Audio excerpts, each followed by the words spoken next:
¿Está claro? ¿Sí? ¿Alguna pregunta? ¿Alguna duda? Por ejemplo, aquí se ve en esta curva, vemos el control a corto plazo, ¿no? ¿Ven cómo aumenta el metabolismo? Aquí se ve en el eje de las X, el metabolismo puede aumentar a 1, 2, 3, 4, 5, ¿no?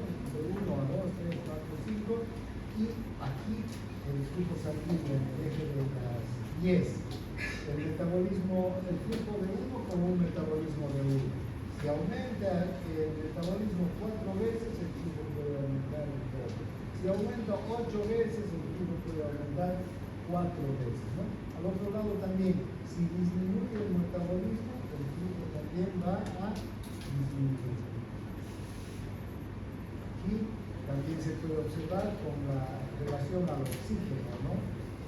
Si disminuye la saturación arterial de oxígeno, el flujo va a aumentar. ¿Cuánto es normalmente la saturación arterial de oxígeno? Del 75%. Entonces, si yo tengo una saturación de oxígeno del 75%, tengo un flujo de 1 valor. ¿Sí? Pero ¿qué pasa si disminuye a 25% la saturación de oxígeno? Hay poco oxígeno, digamos, en la sangre. Porque la mayor parte del oxígeno se lo está consumiendo el tejido que está en actividad. Entonces el flujo inmediatamente se multiplica, ¿no?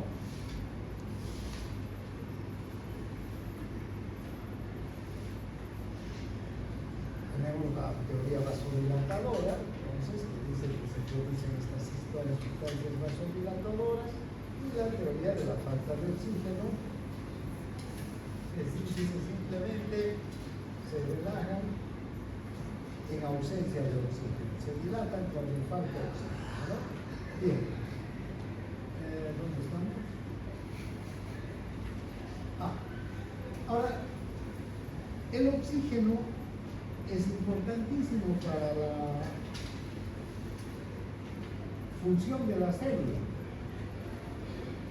Tal vez es el que resulta más sensible para la función de la célula.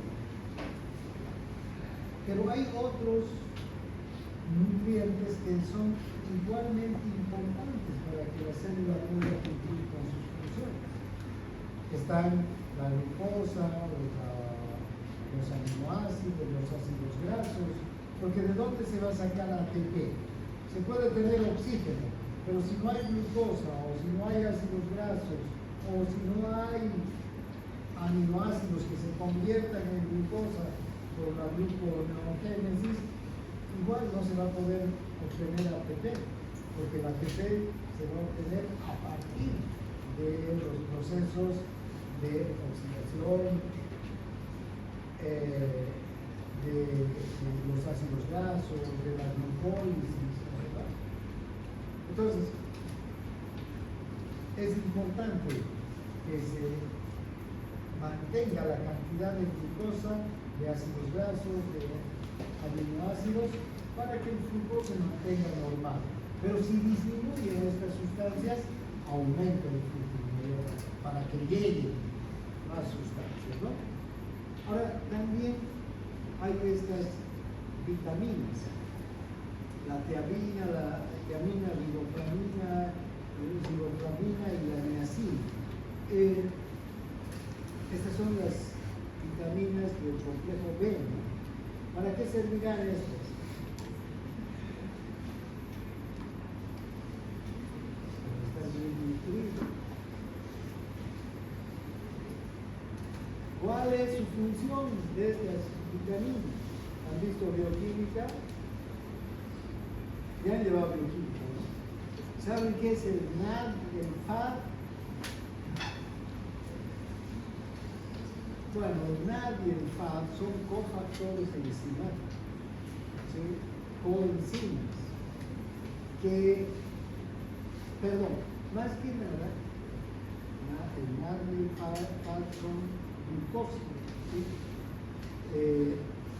que se van a producir gracias a la intervención de estos factores enzimáticos o cofactores enzimáticos, como la tiamina, la riboflavina y la niacina.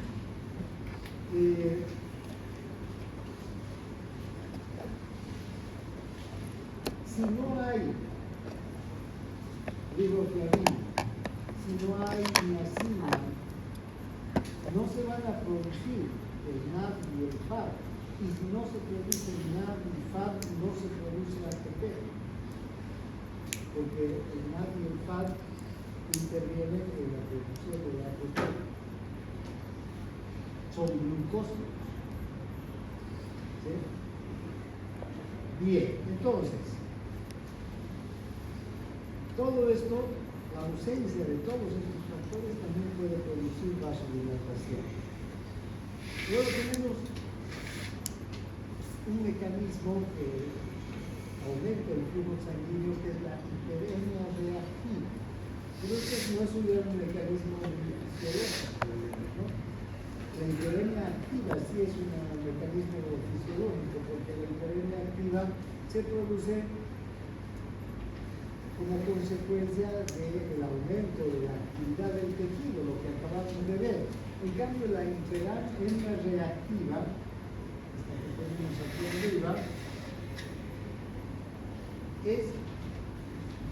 se produce cuando hay un corte del flujo sanguíneo. Si bloqueamos el flujo sanguíneo en el determinado territorio, ¿ya? Una vez que desbloqueamos el flujo sanguíneo, en el próximo segundo, en los próximos segundos quiere aumentar doble, triple cantidad. Es decir, si nos ponemos una liga aquí o un tensómetro y insuflo el tensómetro hasta que bloquea el paso de sangre, ¿sí? Ya, no va a llegar nada de sangre. Lo mantengo un minuto, ¿qué va a pasar? Mis células se van a estar sufriendo, digamos, ¿no? Porque me va a doler, se va a envejecer, todo. Luego libero el paso de sangre y el momento en el que libero el paso de sangre, el flujo sanguíneo aumenta al doble del flujo. Eso se llama hiperemia reactiva.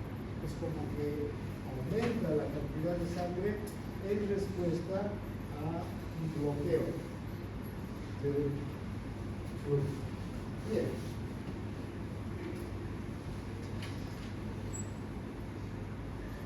También la presión arterial tiene su acción sobre el flujo, ¿no? Aquí hay una autorregulación del flujo sanguíneo cuando la presión cambia de la normalidad. Cualquier aumento de la presión va a provocar el aumento inmediato del flujo.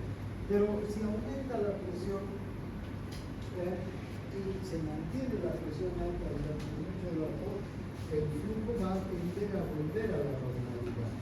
¿Sí? Es decir, las arterias van a permitir más sangre en el primer momento, pero luego van a ir añadiéndose lentamente hasta volver a su diámetro original y el flujo va a ser el mismo, aunque la presión se mantenga alta. ¿Sí?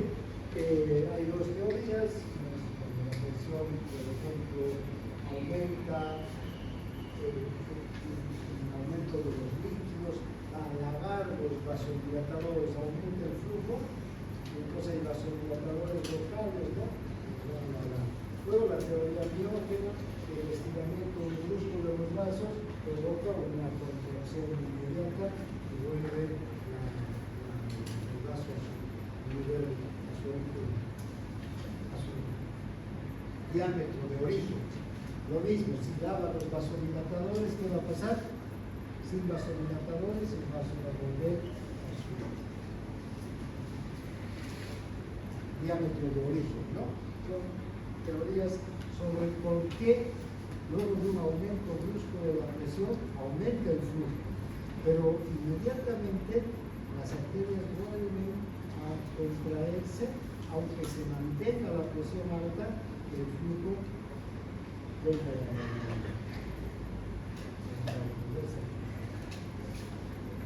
Bien, a ver, hay otros mecanismos también que van a tener, que va a tener el organismo para controlar el flujo a corto plazo, pero que son mecanismos propios de algunos tejidos. Los riñones, por ejemplo, tienen sus propios mecanismos de control del flujo sanguíneo, ¿no? Aquí en los riñones, antes de los capilares, el capilar glomerular, hay unas arteriolas, las arteriolas aferentes, ¿no? Esas arteriolas aferentes se pueden contraer o dilatar, pero las señales que van a recibir esas arteriolas van a venir desde una estructura que está en los puntos que se llama la mácula densa. No vamos a entrar en detalles, pero vean, es un mecanismo diferente, propio del riñón, propio de la función del riñón, ¿verdad? El cerebro también tiene sus propios mecanismos, y cuando el cerebro va a producir una gran vasodilatación, cuando hay un aumento de la concentración de dióxido de carbono y de hidrógeno, ¿no? Porque estas dos sustancias pueden dañar con facilidad a la neurona. Miren, un músculo podría sobrevivir varios minutos sin oxígeno. Varios minutos. Un músculo esquelético, ¿no? Pero una neurona, pocos minutos. A los 5 minutos, la neurona ya muere, ¿no? Entonces, vean, si hay mucho dióxido de carbono, mucho hidrógeno, también, ¿no? La neurona se daña por facilidad, muy delicada. Por eso tenemos un mecanismo que es la barrera hematoencefálica, ¿no? Que cuida mucho la entrada de sustancias que pueden dañar a la neurona, ¿no? Tiene su propio control del flujo sanguíneo del cerebro. Y la piel también, vean, no tiene que ver con el metabolismo, el flujo sanguíneo a la piel. El flujo sanguíneo a la piel tiene que ver con la temperatura del medio ambiente. ¿Qué pasa si hace frío? ¿Llegará sangre a la piel? No, el flujo se va a reducir. ¿Qué va a pasar? Que los vasos sanguíneos de la piel se contraen, ¿no? Nos ponemos piel de gallina, ¿no? ¿Sí? ¿Para qué es esto? Para que la sangre está circulando, se mantenga en el interior del organismo a una temperatura de 37 grados y dentro la temperatura esté más constante, para mantener los 37 grados. ¿Sí? Es como si cerrara las puertas de todo el organismo para que no escape el calor de adentro, cuando hace frío. Pero cuando hace calor, todos los vasos se dilatan e incluso empezamos a sudar. ¿Para qué? Para que el calor salga hacia afuera y nos mantengamos en una temperatura de 37 grados. Porque imagínense, hay días de 40 grados en Santa Cruz, ¿no? ¿Sí? Si esa misma temperatura estaría dentro de nosotros, porque el medio ambiente es tan cálido, estaríamos con una fiebre tremenda. Pero nuestro organismo tiene la capacidad de que si empieza a aumentar, porque afuera está haciendo más calor, empieza nuestro organismo a liberar calor, saca el calor de adentro para mantener los 37 grados. Y ese es un mecanismo de control del flujo sanguíneo. Si hace frío, hay vasoconstricción. Si hace calor, hay vasodilatación. También cuando hacemos actividad física, si aumenta la temperatura dentro de nuestro organismo, sudamos, ¿verdad? Hay vasodilatación para liberar el calor que estamos generando en nuestro organismo. Son mecanismos propios entonces que hay. Y ven, tenemos varias sustancias además que se producen en diferentes lugares que pueden tener acción vasoconstrictora o vasodilatación.